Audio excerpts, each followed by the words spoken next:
Hey everybody, I'm just out having a little fun ride on the Triumph Trident that I currently have on loan from Triumph to do some videos and a review on. And I will be doing the review soon because I've only got this a few more days. But this has led me on to, well, the title of this video, my perfect motorcycle. Now I'll say, this is not my perfect motorcycle. It's very close to having a lot of the features I see in my imaginary perfect motorcycle. But there's a few things about it that makes it not perfect for me. Mainly, it's a bit small for me, being at 6'4", and you can see my knees are...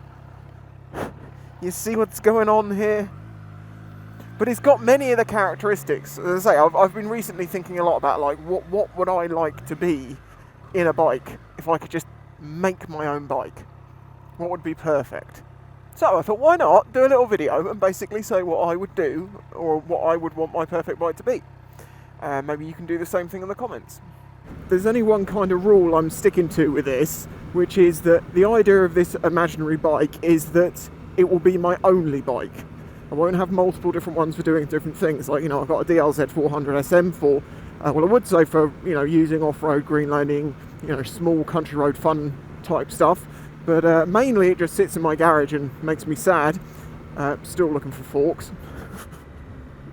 And I've got an XJ6, which is far better at doing the motorway stuff. And distance. Well, the thing is, when you've got one bike, you need it to be kind of a bit of everything. So here we go. Oh my God, are they really going to do 20 miles an hour all the way down here? Because this is a 40.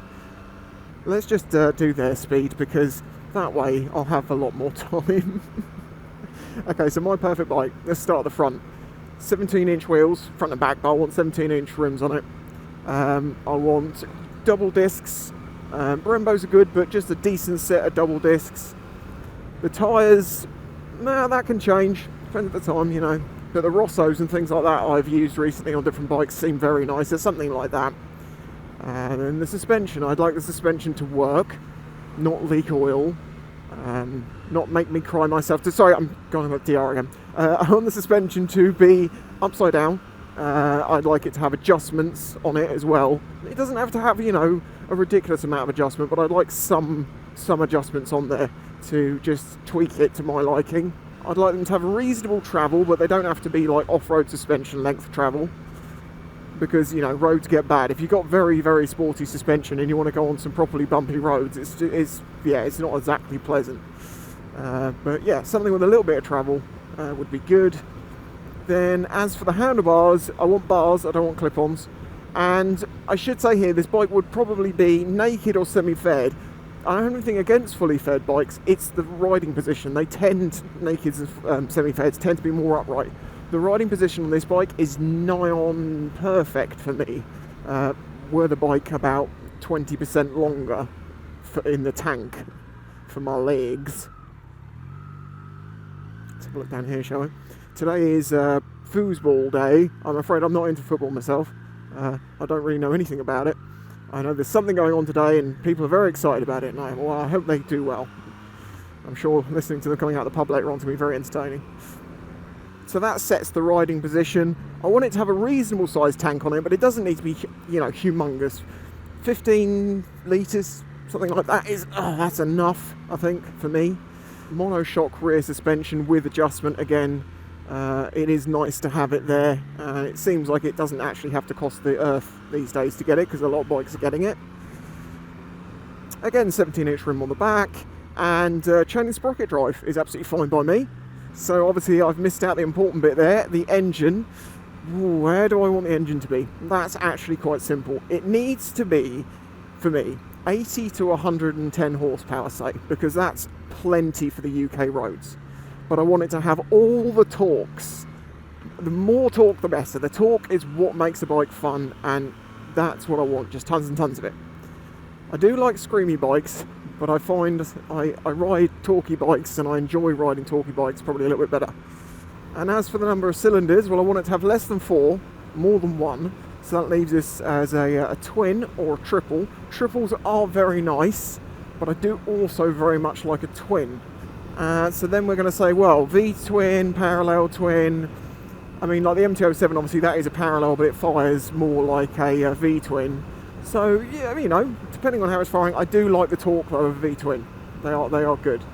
I don't mind ABS. but obviously if I'm going to do anything off-road, if this bike's going to have any off-road capabilities that I don't really see it having, then I'd like that to be able to be switched off. But I do like ABS, as long as it's not overly intrusive. That's the only thing. I don't mind it having traction control, but again, I'd like to be able to switch that off and have a couple of modes with it. Mainly so you can just put it in wet mode and not need to worry about the rain. Not for actual normal riding. Very rarely do I ever find I'm getting traction control to come on during normal riding. Although I have it with this bike. That's another of the things I mentioned in the review. The traction control on this comes in very early, it would seem. And also if you go over bumps. I'd like it to have a key. I don't want any keyless system. I don't want an alarm. I want a key and an immobiliser, and that's it. As far as the dash goes, I actually quite like the the TFT dashes that we're getting now, opposed to analog clocks. I do like analog clocks, but I like the glanceability and the simplicity of the rev gauges you get on these sorts of things. I just like them. I do like analogs too. Now, from that description, I'm sure many people are going to say, well, Spicy, you know what bike you want then? You want the XYZ. And very often they'll be like, because I own one. It just happens a lot like that, I've noticed. But yeah, that's kind of like what my perfect bike would be. I don't want super sport sort of performance. I just want good, torquey performance that's usable on the UK roads. I don't really do track days. I don't do long distance touring, but I like the idea that I could possibly go slightly further afield, and not have to worry about the discomfort or not be able to get any baggage on the bike. A rack of some sort on the back, actually, not like a full-on top box rack, but something there that you can actually tie stuff down to on the pillion seat. And also for me in Reno, obviously, I wanted to have a pillion seat which is actually usable, of a size. And the pegs don't want to be too high up for the pillion either, because that just gets, it's very annoying when I like that. Are you going to wait that long? Or are you parking? Oh wow, they've really waited all that time. I will give you a special thank you.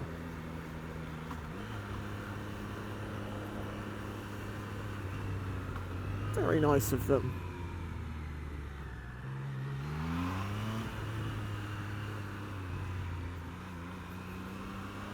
Of course, I should say with the engine, of course it's going to be injected. That was kind of a given. We can't even have carbs anymore.